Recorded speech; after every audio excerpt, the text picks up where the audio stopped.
দর্শক, আমরা এই মুহূর্তে প্রথম আলোর সামনে, একটি জাতীয় দৈনিক প্রথম আলোর সামনে এই মুহূর্তে বিক্ষোভ। প্রথম আলোর সামনে দর্শক,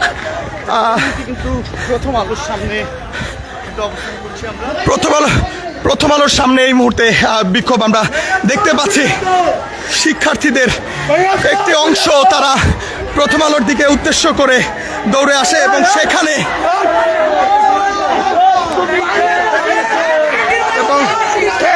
প্রথম আলোর সামনে এই মুহূর্তে অবস্থান নিয়েছে এবং আমরা দেখতে পাচ্ছি পুলিশের পক্ষ থেকে আটকানোর চেষ্টা করা হচ্ছে। পুলিশের পক্ষ থেকে আটকানোর চেষ্টা করা হচ্ছে।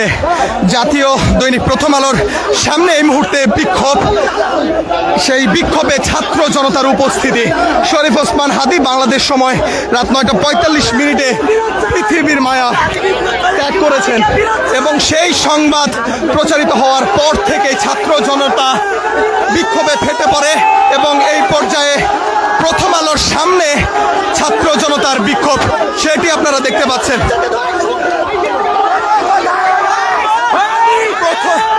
প্রথম আলোর এগিয়ে যাচ্ছে এবং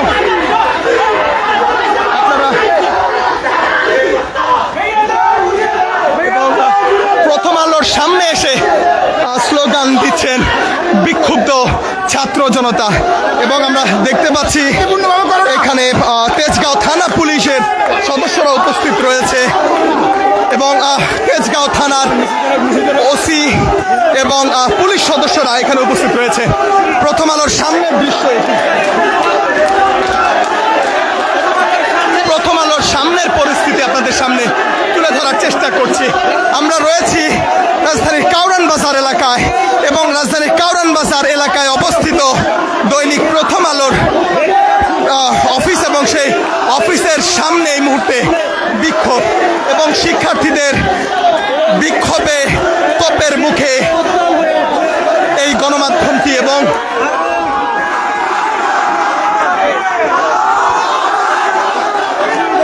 প্রতিষ্ঠানের সামনে এই মুহূর্তে শিক্ষার্থীদের উপস্থিতি এবং সেই উপস্থিতিতে আমরা দেখতে পাচ্ছি আইন শৃঙ্খলা রক্ষাকারী বাহিনীর সদস্যরা, বিশেষ করে তেজগাঁও থানার পুলিশের ওসি এবং অন্যান্য সদস্যরা তারা এখানে রয়েছেন এবং কারণ বাজারের এই যে বিক্ষোভ, এই বিক্ষোভে ছাত্র জনতার উপস্থিতি সেটি তারা নিয়ন্ত্রণ করার চেষ্টা করছেন। পুলিশের পক্ষ থেকে ছাত্র জনতাকে চেষ্টা করা হচ্ছে, তাদেরকে শান্ত করার চেষ্টা করা হচ্ছে। তবে এই মুহূর্তে কারণ বাজারের এই বিক্ষোভ কোনোভাবেই যেন আটকানো যাচ্ছে না। ছাত্র জনতা শাহবাগ থেকে মিছিল নিয়ে, বিক্ষোভ মিছিল নিয়ে এই মুহূর্তে কারণ বাজারে এবং কারণ বাজারে সেই শিক্ষার্থীদের বিক্ষোভে এই মুহূর্তে পুলিশের উপস্থিতি। তেজগাঁও থানার পুলিশ ইনচার্জ, অফিসার ইনচার্জ যিনি রয়েছেন তিনি সহ আইন শৃঙ্খলা রক্ষাকারী বাহিনীর সদস্যরা তারা এখানে উপস্থিত রয়েছেন। তারা চেষ্টা করছেন এই বিক্ষোভকে শান্ত করার চেষ্টা করছেন।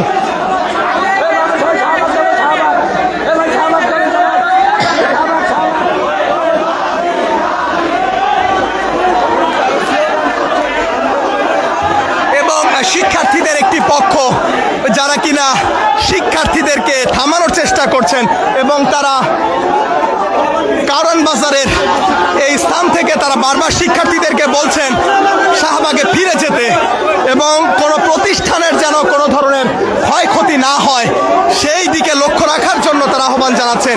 তেজগাঁও থানার অফিসার ইনচার্জ তিনি এই মুহূর্তে এখানে রয়েছেন, শিক্ষার্থীদেরকে বোঝানোর চেষ্টা করছেন, শিক্ষার্থীদেরকে থামানোর চেষ্টা করছেন।